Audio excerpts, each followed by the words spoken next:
채널 제네시스박 구독자 여러분 안녕하세요. 오늘 김영선 세무사님 모시고 금융세무 가이드북 2023 활용법에 대해서 그리고 금투세에 대해서 살펴보도록 하겠습니다. 네, 세무사님 안녕하세요. 안녕하십니까. 네, 자 본인 소개 부탁드리겠습니다. 안녕하세요 구독자님들. 저는 김영선 세무사라고 합니다. 저는 작년까지 그 유한타증권에서 VIP 고객분들 세무 상담을 했었고요. 한 5년 반 정도 했던 것 같습니다. 그래서 그 VIP 그 경험을 가지고 제 이제 사무실을 오픈을 했고요. 뭐 시험 제가 지금은 올해로 횟수로 한 12년 정도 했습니다. 그래서 제가 12년도에 시험 합격을 해가지고요. 뭐 참세무법인 이제 아모레퍼시픽 그 화장품 회사에서 또 법인제세 좀 하고요. 아 그리고 보니까 예. 서울시립대 예. 세무학 석사. 예, 맞습니다. 제가 알기로 네. 여기 아무나 못 가는 곳으로 제가 알고 있는데. 아, 저도 몇 번 떨어졌고요. 아 정말로 여기 예. 정말 그냥 괜히 하는 말이 아니라 예. 여기 정말 좀 실력이 괜찮으신 분들이 네. 예. 가는 예. 걸로 알고 있어요. 예. 대단하십니다. 아우, 아닙니다. 별 말씀을요. 그 뒤에 뭐 더 예. 박사라든지 그런 거는 계획이 없으신가요? 아, 있고요. 네. 안 그래도 바로 하려다가 네. 저희 또 사랑스러운 저희 아기가 태어나가지고 아, 조금 그러시구나. 네, 학업을 밀어놨습니다. 그래서 알겠습니다. 예. 나중에 이제 박사님 되실 예. 분이신 것 같고, 예, 예. 자 주요 업무 같은 경우에는 이제 제휴세무사 그리고 상장 대주주 비상장 해외주식 파생상품 네. 여러분들 보시면 아시겠지만 금융상품 관련해가지고 여러 가지 일을 하고 계시고요. 특히 이제 서울시 마을세무사 예, 예. 활동도 네. 하시는 것 같아요. 여담이지만 12년도에 합격하셨으면 이때가 유예였나요? 동차였나요? 유예였습니다. 유예였으면은 아, 예. 11년도 난이도 아시죠? 맞습니다. 11년도 예. 세무회계 되게 어려웠잖아요. 아우, 기억하시네요, 그걸 어떻게. 제가 75점 나왔어요. 근데 새빠박 일부에서 떨어졌거든요. 네, 예. 아, 그때 그렇구나. 일부에서 폭탄 나왔잖아요. 아. 자, 넘어가겠습니다. 예, 예. 네. 자, 두 번째 질문은, 이제, 우리 세무사님께서 책을 최근에 내셨는데, 이게 네. 이제, 금융세무 가이드북, 요거를 출간하셨어요. 어떤 내용인지 좀 간단히 소개 좀 해주시죠. 네, 일단 이 책은요, 뭐 공저입니다. 뭐 저 혼자 쓴 책은 아니고요. 네. 저 유한타증권에서 같이 이제 선배님이랑 일하셨던 김철원 세무사님이라고 같이 네. 썼는데, 그 사실은 바로 쓴 건 아니고 저희 내부 책이었어요. 그러니까 네. 유한타증권 이제 사내용 책이었는데 아, 이게 한 6년 그때부터 그 매년 저희가 개정해서 써왔어요. 그러다가 이번에 뭐 저도 뭐 공교롭게 저도 뭐 개업을 했지만 뭐 맞춰서 쓴 건 아닌데 외부용으로 우리 일반 독자분들도 볼 수 있는 책을 한번 내보자 그렇게 제가 얘기를 해가지고 이제 그 책을 변형해서 이렇게 써낸 거고요. 구성은 거의 똑같습니다. 똑같은데 이제 뭐 내부적인 내용 다 빼고 뭐 이런 식으로 했습니다. 그래서 네. 혹시 그, 뒤에 자료가 예. 있나요? 네, 구성. 네, 네. 구성 자료는 제가 뭐 그러니까 그 챕터별로 어떻게 이제 구성이 돼 있는지 뭐 요약 네네. 정보, 기본 정보 이런 거는 있는데 일단 뭐 간략하게 제가 책 구성이 어떻게 돼 있는지 이렇게 소개를 좀 해드릴까요? 네네네. 말씀해 주시죠. 예, 예. 일단 그 한 챕터만 보시면요, 이게 제 1장 국내 주식 편이에요. 국내 주식 아무래도 가장 많이 네. 하고 있을 테니까. 맞습니다. 네. 보시면 여기 날짜를 보시면 아시겠지만 한국경제 2022년 네. 11월 6일 이때가 그 피크였습니다. 그러니까 네. 우리가 대주주 얘기를 안 끊을 수가 없는데 국내 주식 하면요. 네. 뭐 저도 그렇고 일반적인 투자자분들 한 종목에 네. 10억 이상 투자하시는 분들 없잖아요. 거의 없죠. 없죠. 네. 없어요. 주변에는 없는데 네. 뭐 제가 증권사에서 일하다 보니까 네. 엄청 많습니다. 생각보다. 아, 뭐 엄청 많습니다. 우리 주변에는 없지만. 네, 저는 깜짝 놀랐습니다. 네. 그래서 뭐 처음에 뭐 농담하시는 줄 알았는데 뭐 익숙해졌고요. 네. 그 10억이 원래 작년 7월 세법 개정안 때 100억으로 올리겠다. 네. 시행령으로 올리겠다. 이게 개정안 때 나왔었는데 네. 11월 6일이라는 날짜를 얘기한 이유가 작년 12월 23일 날 국회 통과했어요. 금투세 시행되는 게. 그러니까 작년 연말까지 이게 오리무중이었습니다. 네. 예, 그래서 그 찰나에 맞아요. 예, 그래서 그 실제 필드에서는 그 PB분들 문의가 장난이 아니었어요. 그래서 그런 얘기들, 네. 진짜 실제 있었던 얘기들을 여기 PBR에 대해 실어놨습니다. 네. 그래서 책 구성이 이렇게 되고요. 네. 그래서 그런 얘기, 이렇게 일자 핵심 요약 보면요, 각 챕터별로 핵심적인 내용을 표로 이렇게 정리를 해놨습니다. 네, 그러니까 좀 책이 구성이 예. 특이했어요. 왜냐면 예. 그냥 술술술 이렇게 서술형 돼 있는 게 아니라 맞습니다.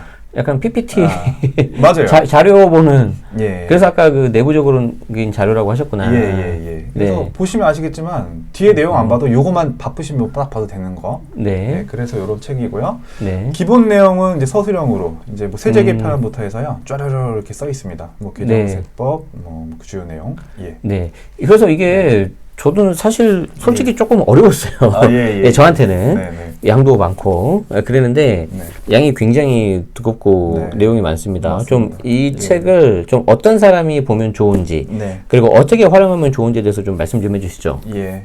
일단 제 책 제목도 뭐 금융세무 가이드북 2030 위에다가 뭐 증권사, 은행 PB가 반드시 알아야 뭐 이렇게 제가 멘트를 적어놓긴 했어요. 당연히 저희도 책을 내는 원인이 이제 이분 증권회사 종사자분들 타깃으로 썼는데 그 읽어보시면 아시겠지만 내용이 뭐 이렇게 제네시스 박님이 어렵다 하셨는데 일단 읽어보시면요 술술 읽힙니다. 그러니까 어렵게 한 건 아니고요. 뭐 예를 들어 특별 질문을 했을 때 뭐 그냥 읽어보시면 아 그냥 그럴 수 있구나 뭐 이런 정도의 난이도로 이렇게 적어놨거든요. 뭐 해외 주식하면 됩니까? 뭐 예를 들어 뭐 그러면 안 됩니다. 뭐 이렇게 단답형 이렇게 그런 질문 뭐 답변도 있고요.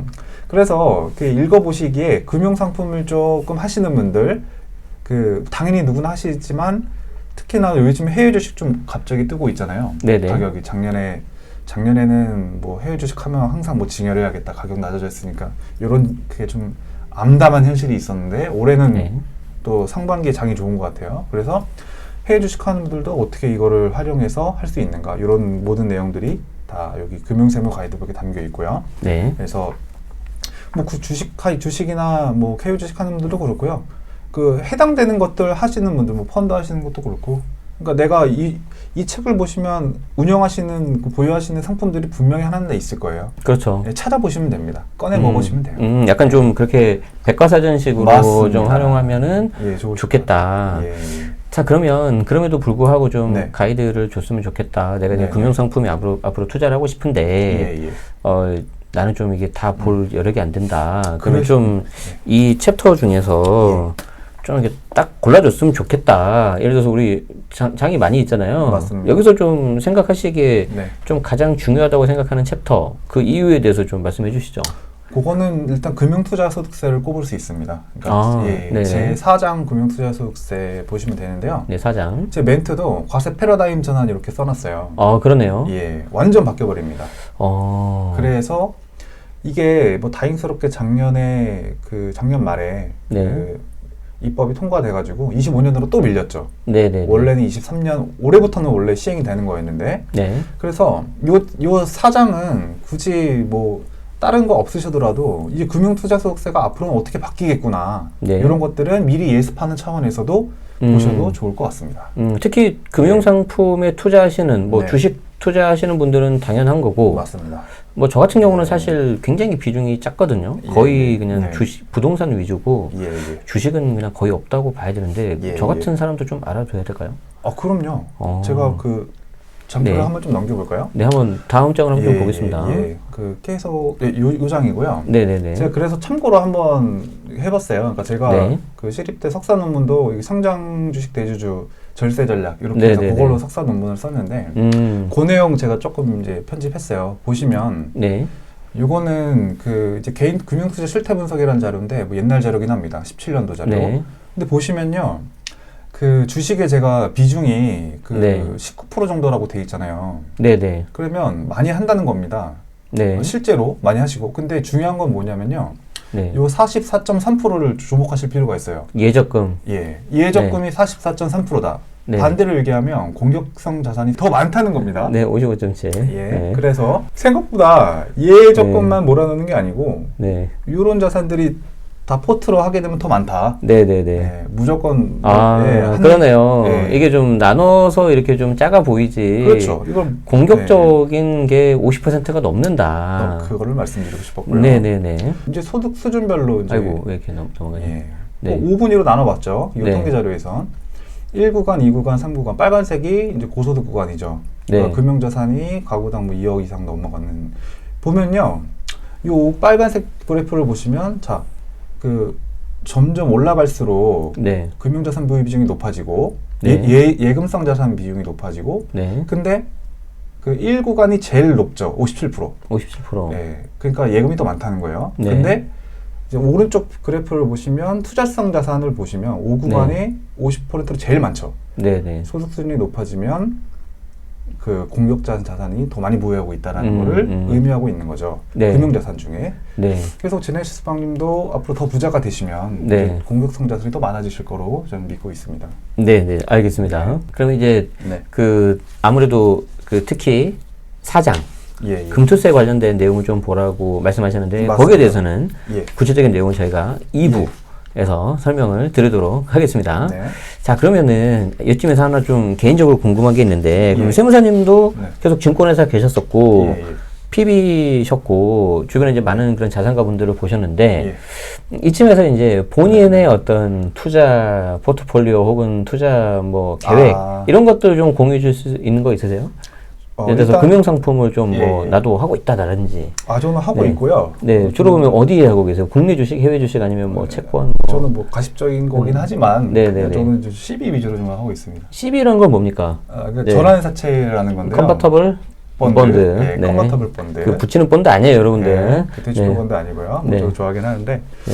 엊그저께 이제 딸내미가 본드를 네네. 이제 손에 발라가지고 제가 데이밴드 좀 하고 그랬는데요. 네네네. 그 컨버터블 본드가 좋은 게 네. 그 보통 채권 하시는 분들 주변에 없어요. 네, 맞아요. 없어요. 네. 없고 근데 이거 컨버터블 말 그대로 우리가 뭐 회계학에서만 배웠던 그런 전환사채인데 네. 그 옵션가라는 게 있죠. 그러니까 네. 전환가라는 게 있어요. 네. 그러니까 CB 가격은 보통 주식 가격이랑 연동이 되긴 합니다. 물론 네네. 하는데 그 주가랑 CB 가격은 또 일단 다르기 때문에 네. 그 CB로 일단 투자했다가 나중에 주식으로 전환할 수 있는 권리가 있는 거거든요. 네. 한마디로 그래프를 그리자 보면 CB는 나중에 원금을 받을 수 있는 거고 네.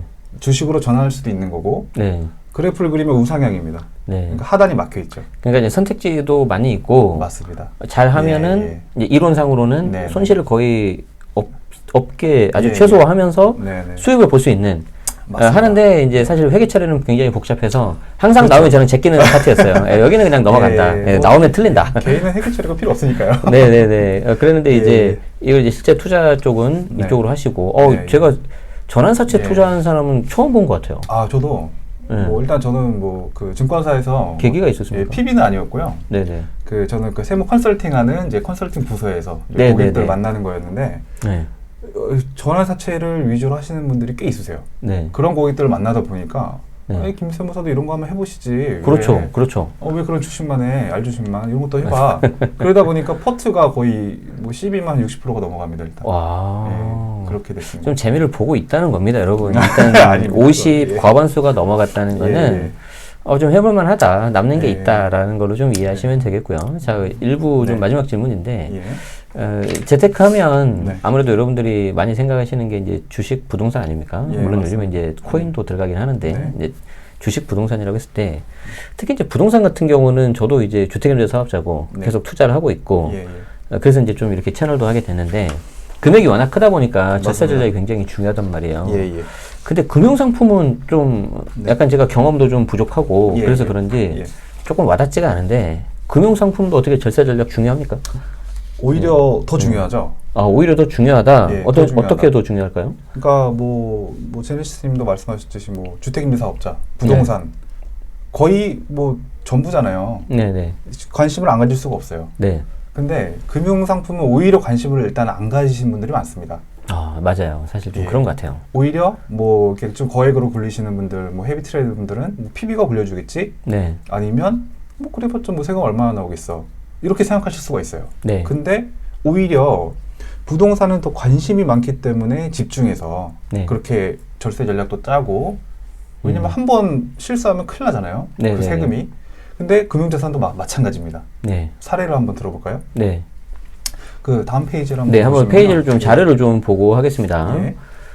그 제가 사례로 하나 나왔어요. 네. 뭐 이게 뭐 어떻게 보면 절세 전략이라고 하기도 좀 그렇긴 하지만 일단 사례를 보시면 네. 그 제가 서두에서 그 대주주라는 용어를 꺼냈죠. 네. 그 상장 주식을 운영하다가 장내에서 팔았는데 무슨 세금이냐 말도 안 되게. 네. 보통 증권거래세만 내시잖아요. 맞아요. 그것도 세금을 신고하는 게 아니라 알아서 원천징수가 되고. 그렇죠. 스스로 알아서 떼내가고. 네. 그래서 여기 표를 마지막에 보시면 빨간색 이거. 예. 그 일단은 이거는 그 매수매도 내역입니다. 네. 예, 21년 1월 5일 날 뭐 만주를 샀고 뭐 네. 사고 팔고 하다가 그 21년 말에 잔고가 3만 주가 됐어요. 3만. 예. 그래서 거래대금이 이렇게 되는데 밑에 보시면 네. 밑에 표를 보시면 그 요 밑에 예, 요 밑에 있는 거. 네, 조금 예. 종가가 갑자기 93,500원이 됐다. 아유, 정말 해피한 일이긴 하죠. 근데 네네네. 이런 일은 물론 뭐 없겠지만 많이 없겠지만 없겠죠. 근데 이렇게 됐어요. 네. 정말 행복한 일이 벌어졌어요. 근데 네. 3만 주 곱하기 93,500원 하면 28억. 28억. 한 종목을 나도 모르게 28억이 됐어요. 10억이 넘었네. 10억이 넘었죠. 네네. 이런 분들은 어떻게 되냐? 네. 세금을 내야 되죠? 아. 무슨 말도 안 되는 무슨 양도세를 왜 내냐? 이게 바로 상장주식 대주주 양도세거든요. 네네. 직전 사업 지금 현행 기준으로 직전 사업년도 말 기준으로 종목당 10억 원이 네. 넘어가면요. 네. 그 다음 년도에 주식을 매도했을 때 양도세를 내야 돼요. 신고 납부를 합니다. 주변에 상장주식 대주주 가지고 양도세 냈다고 하시는 분들 있어요? 저는 많이 못 봤어요. 그죠? 네. 여기는 그렇지만 뭐, 이런 네. 경우가 생길 수 있다는 거잖아요. 맞습니다. 그래서 이게 보시면요, 제가 오른쪽 표에 보시면 양도가액 15억. 15억이에요. 취득가액 얼마죠? 1억 5천. 선입선출법입니다. 네. 그러면 뭐 거래세 스스로 빼고 양도차익이 13억. 아싸가 아니고요. 이게 22% 세금이에요. 그럼 양도세가 3억입니다. 그래도 뭐 주택보다는 적긴 한데 그래도 이게 와 그렇죠. 13억에서 3억이 날아가 버리네. 그럼요. 그러니까 뭐 주택도 뭐 부동산에 비해서 얼마 아니다. 근데 이게 제가 사례를 든 거지. 100억 넘게 하신 분들 정말 많으세요. 그렇죠. 한 종목에. 네, 그리고 그러면, 이게 정말 막 양도차익이 완전 커져 버리면은 맞습니다. 무시 못 하는 거죠. 그래서 다음 페이지를 보시면요. 네.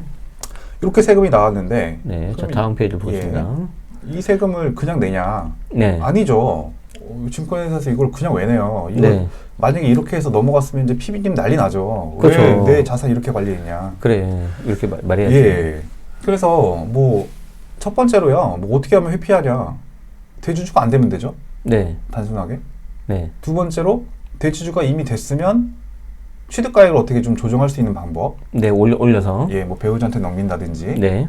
세 번째로 똑같은 이제 실체 이익은 없는데 베이크를 좀 바꾸는 거. 네. 그러니까 굳이 알주식 투자하는 게 아니고 뭐 국내 주식형 펀드를 한다든지 이런 뭐 사모펀드에서 그 안에 들어가 있는 알맹이 똑같은 실질은 얻으면서 그래서 그러니까 베이크를 바꾸는 것도 있어요. 대치 투자를 한다 이런 식으로. 네. 뭐 있겠지만 첫 번째 네. 가장 우리가 흔하게 연말에 주가가 뭐 어떤 재무적인 이슈가 없음에도 막 들쑥날쑥 한다는 기사를 좀 많이 보셨을 거예요. 네. 뭐 1월 효과라고도 하는데 그게 바로 요 대주주 과세기준 회피 방안 요것 때문에 그러거든요. 연말에 대주주가 안 되면 양도세를 안 내기 때문에 연말에 이런 행태가 많이 일어납니다. 그럼 좀 팔겠네요. 아니면 증여하거나. 그렇죠. 그럼 주식 시장이 좀 한번 출렁일 수도 있겠네. 맞습니다. 그게 1월 기사 이제 검색해 보시면 1월 효과라는 용어가 있고요. 네네. 이런 세무상 이런 그 페널티 때문에 시장에 영향을 받는 그런 효과. 네, 그런 게 있어 왔고요. 여태까지. 네. 그러니까 이게 사실은 잠깐 딴 얘기하면 원래 대주주 과세 기준이 100억이었거든요. 네, 2010년도부터 시행이 된 건데 100억. 그러니까 전형적인 부유세죠. 종부세 이전에 부유세였다가 과세 기준이 점점 낮아집니다. 100억에서 50억, 뭐 30억, 15억, 10억, 3억까지 가려고 했었어요. 근데 뭐 2년 전에 그때 홍남기 부총리님이 뭐 이렇게 뭐 사퇴를 하냐 마냐 해가지고 결국에는 다시 이제 3억이 10억이 되고 어쨌든요 연말에 주식을 팔았다고 하면 그 양도세 3억 안 낼 수 있는 거거든요. 네. 지분을 맞췄다고 하면 이런 것들이 뭐 절세 사례가 될 수 있는 거고 실질적으로 비일비재한 일들이 발생하고 있었죠. 네. 자 이게 이제 사실 뭐 아시는 분들은 알겠지만 부동산도 마찬가지예요. 모르고 그냥 넘어가 버리면은 그럼요. 그 다음에 뭐 대체할 수 있는 그런 방법이 없다는 거죠. 자 그래서 거기에 대한 내용이 여기 책에 잘 나와 있으니까 필요하신 분들 특히 금융상품 투자하시는 분들은 아셔야 되고요. 여기 보시면은 금융회사 종사자 네. 이런 분들이 좀 참고하셔도 정리가 잘 되어 있어서 약간 진짜 백과사전 같아요. 그래서 활용하시면 좋겠습니다. 자, 그리고 이제 여러분들 좀 관심 있는 금투세 관련 내용은 우리 2부 영상에서 곧바로 설명드리도록 하겠습니다.